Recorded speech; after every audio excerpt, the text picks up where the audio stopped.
Počet ćemo iz početka. Dobrodošli. Moje ime je Ana Keglović-Horvat i vi se nalazite na mom YouTube kanalu. Kako sam u prethodnom najavnom videu rekla, na ovom kanalu ja ću istraživati, otkrivati i nadam se zajedno s vama doći do nekakvih odgovora na teme koje mene osobno, a nadam se neke od vas zanimaju. Danas u prvom ovom videu, da ne kažem prvoj emisiji, bavit ću se intuicijom. Neki ljudi krenu istraživati teme zato što ih intrigiraju, zato što su im zanimljive, zato što ih to nešto veseli. Imaju nekakav posebno dobar osjećaj kad se bave određenim novim znanjima ili istraživanjima. Možda traže pomoć za rješenje određenih problema. A postoji kategorija ljudi koja krene se baviti nekakvim temama tek kad im je jako teško u životu. Naprimjer, imate čovjeka koji ima ozbiljno narušeno zdravlje, nekakva bolest, i tek tada počne razmišljati koji su to zdraviji načini života. Kako je bolje hraniti se, kretati se, što može napraviti da poboljša svoje zdravlje. Dakle, nije krenuo iz svog vlastitog interesa, nije krenuo iz možda i nekakve znatiželje, nego iz muke da si pomogne i da nađe put do zdravlja. Što se tiče pitanja intuicije, ja moram reći da sam ja nekako iz sva tri tabora krenula. Imala sam tu nekakvu veliku znatiželju. Mogu ju opravdati time što sam nekada davno jedan kratak period u svom životu predavala na fakultetu i bavila se znanstveno-istraživačkim radom i od tada imam usađen taj kod u sebi da kad me nešto zanima, onda to pokušavam istražiti iz što više kuteva, iz što više različitih izvora i proba doći do što više informacija. Ne znam da li je to ostalo ili to moja nekakva osobna crta, ali stvarno volim naučiti što više mogu u određenoj temi. S druge strane, tema intuicije me strašno intrigirala. Evo, doista me zanimalo što se to nalazi u pozadini, kako ta intuicija funkcionira i da li mi možemo na nju utjecati, povećati ju, proširiti, promijeniti. Zapravo, što mi možemo u praktičnom životu s tom intuicijom? Može li ona meni biti iskoristiva ili to nekakav dar, pa sad ga neko ima, neko nema i onda hajde da vidimo je li to nekome išta služi. Treća stvar koja je bila je potreba.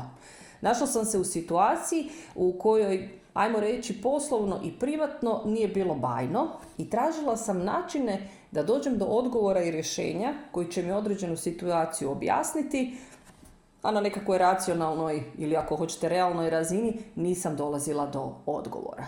Sve u svemu, krenuši iz sva tri potpuno legitimna razloga, došla sam do toga da su prošle godine, a ja i dalje jako volim intuiciju, razvoj intuicije i bavim se s njom dan danas. Podučavam ljude kako da ju razviju i što s njom mogu postići.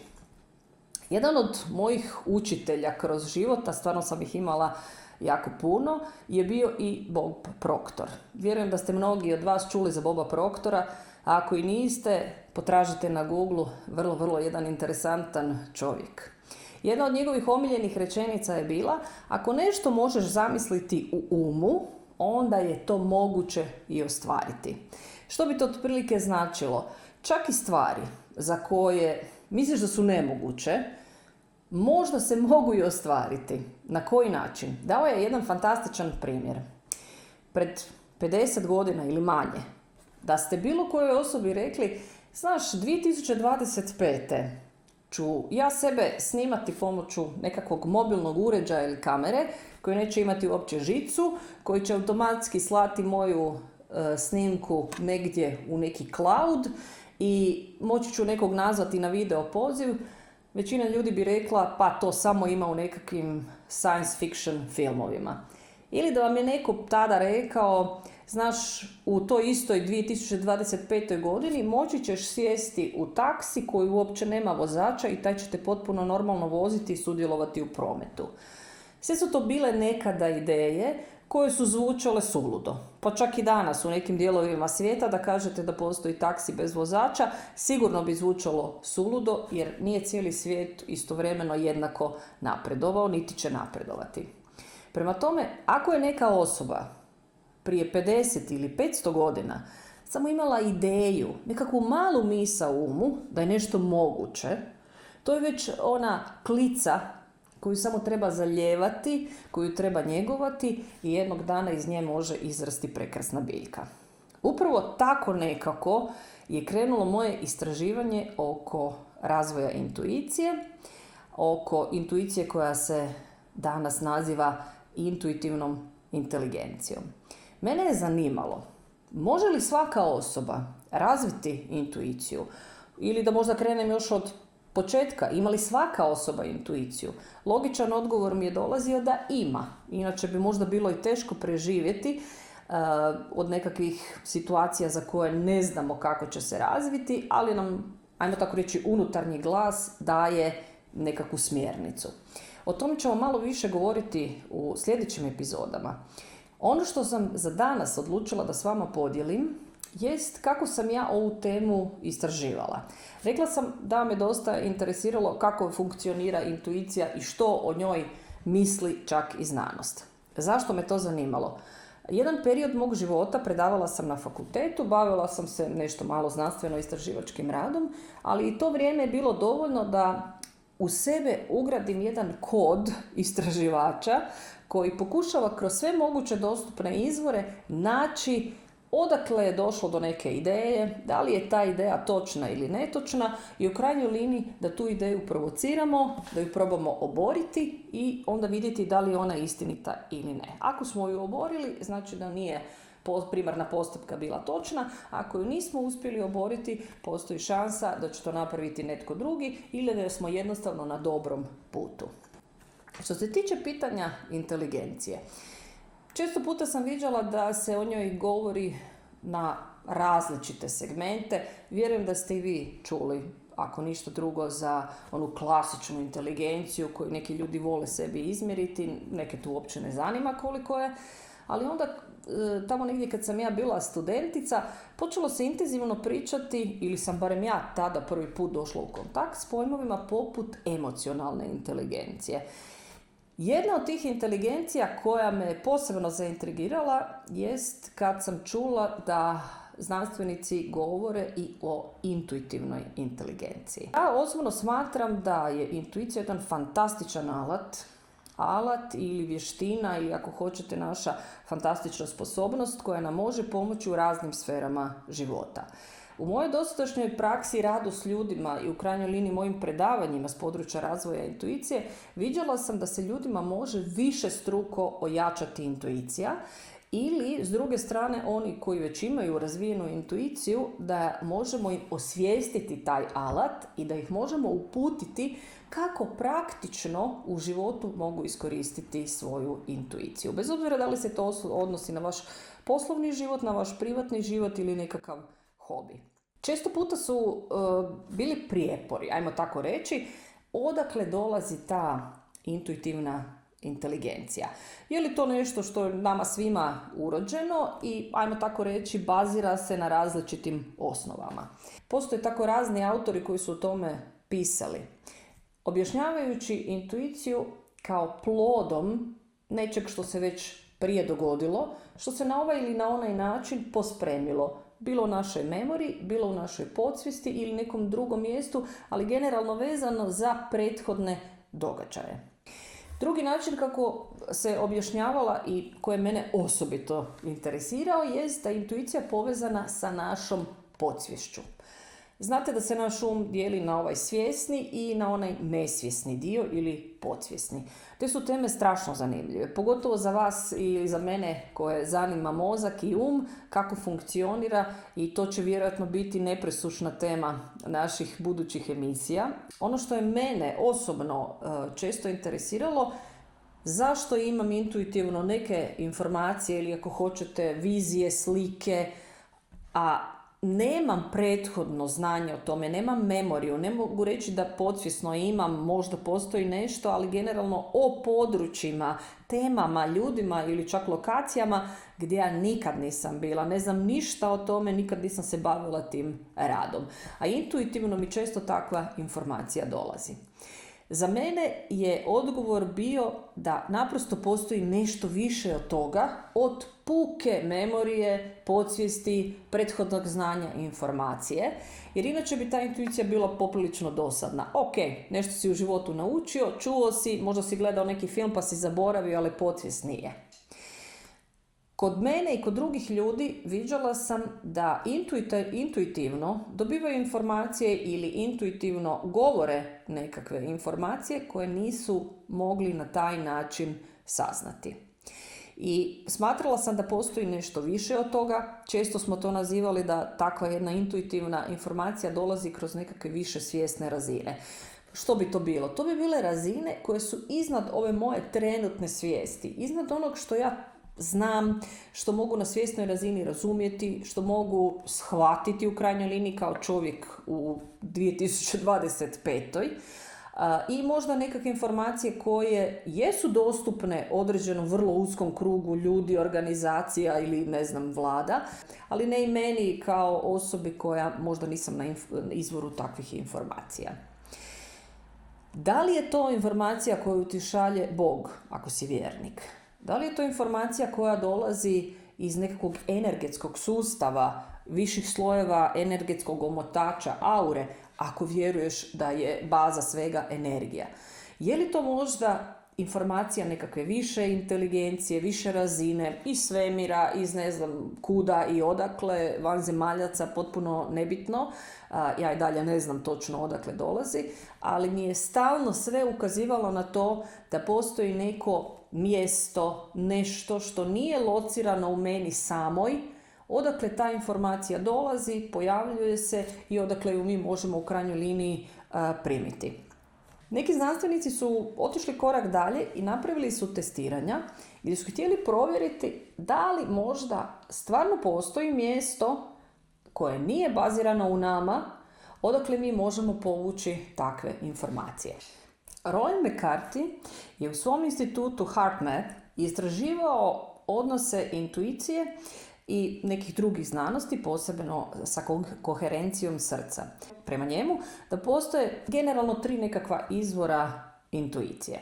Jedan bi se odnosio na ono što je, ajmo reći, memorijska intuicija, dakle određena memorija, vaša prethodna iskustva i znanja koja su se nekada prije dogodila, a vi ste sada njih povukli i izvukli na površinu. Primjerice, u 10 situacija uvijek je rezultat bio jednak. Imate 10 zaposlenika, jedan od njih se u kriznoj situaciji ponaša uvijek isto.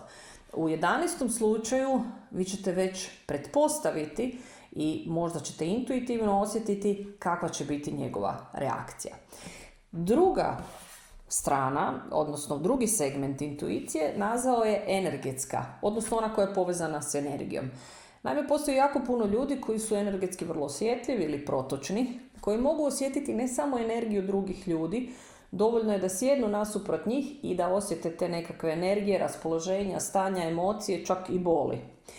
Ali ne moraju čak biti ni prisutni, mogu biti na drugoj strani planete i da energetski osjete kako se ponaša, osjeća ili kakve ima emocije druga osoba. Treća stvar koja nam je često poznata, a on je dao primjer svog djeda, vjerujem da vi imate sličnih situacija. Djed mu je bio automehaničar i kaže, kad mu je dolazio auto na servis, da bi ga samo upalio, poslušao kako taj motor radi i da bi on rekao kvar je tu i tu. Naravno, opet se bazira na nekakvoj prethodnoj situaciji. Međutim, postoje i one situacije kad ljudi kažu ja sam naprosto nešto znao, čuo sam nekakav glas ili mi je samo došla informacija. Jednostavno sam duboko u sebi znao šta i kako će se dogoditi. Bez obzira da li imaju nekakvu, nazovi drevnu mudrost, bez obzira da li su povezani možda bolje sa nekakvom višom inteligencijom, ali dolaze do tih određenih saznanja. To ste vjerojatno i vi nekada osjetili. Na primjer, zazvonio vam je telefon, neko vas je nazvao ili vam je poslao poruku, a vi ste točno nekoliko sekundi prije toga pomislili na tu osobu.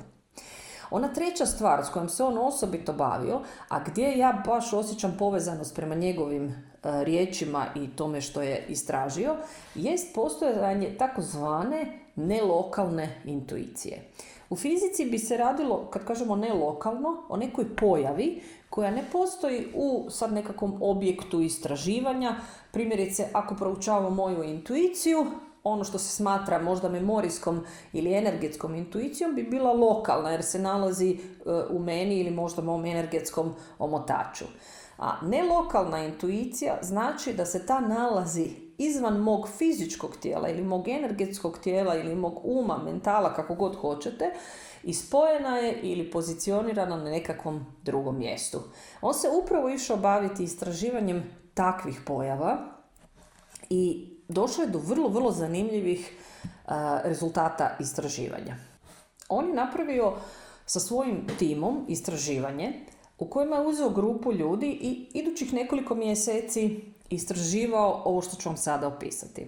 Svakog ispitanika spojio je na medicinske uređaje. Ono što vam je sigurno poznato, spojio ih je na EKG i EEG.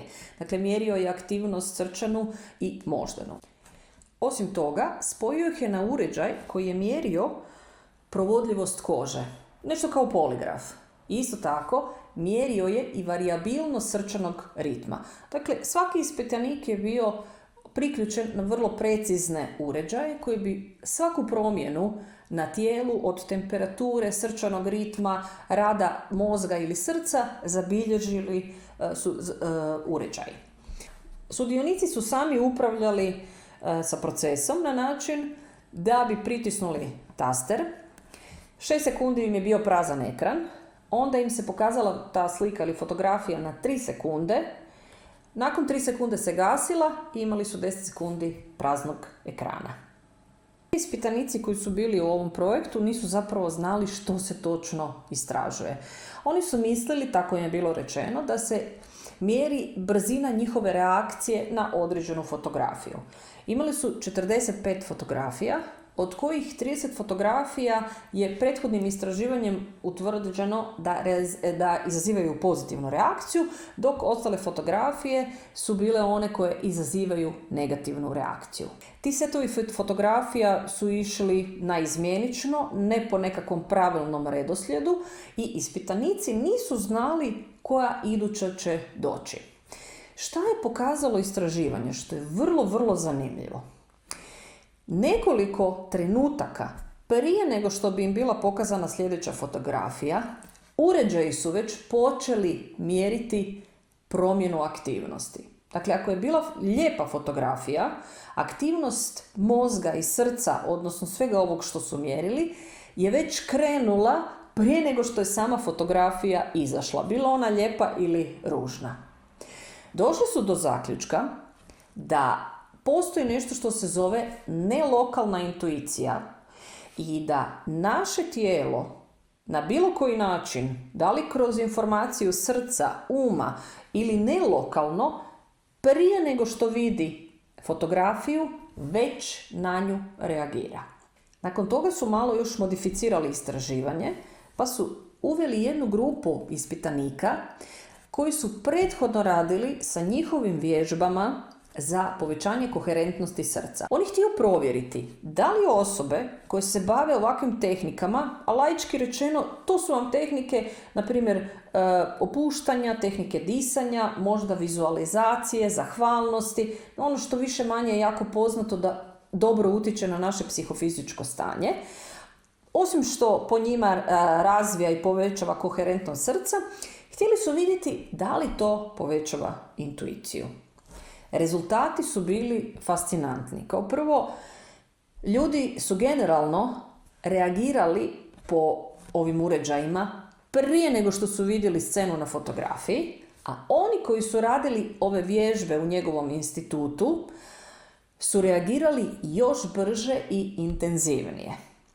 To bi značilo da smo dobili dokaz, znanstveno provjeren kroz ova istraživanja, da osobe, odnosno ljudi, imaju nelokalnu intuiciju i da znaju što će biti na slici prije nego što ju vide, a isto tako da oni koji se bave različitim tehnikama rada na osobnom razvoju, kao što su tehnike opuštanja ili ove druge koje sam navela, još povećavaju te svoje sposobnosti. Napravljeno je nekoliko znanstvenih radova na bazi te studije, a ono što je možda za nas najinteresantnije za ovu priču koju danas pričamo jest da je pokazano da emocionalna reakcija našeg mozga i srca kreće prije nego što smo mi vizualno vidjeli sliku koju je nasumično izabrao kompjuter. Rezultati su pokazali da su osobe reagirale, a to je bilo zabilježeno svim ovim uređajima koje sam spomenula, dakle da su osobe koje su bile u ispitivanju reagirale čak 4,8 sekundi prije nego što su vidjeli fotografiju.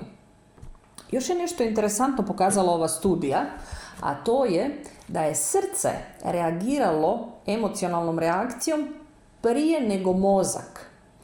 Što znači da reagira brže nego naš um. Isto tako vidjeli su da srce neuronskom reakcijom pošalje informaciju i ovaj prednji korteks, dakle prednji dio mozga, i nakon toga mozak odreagira.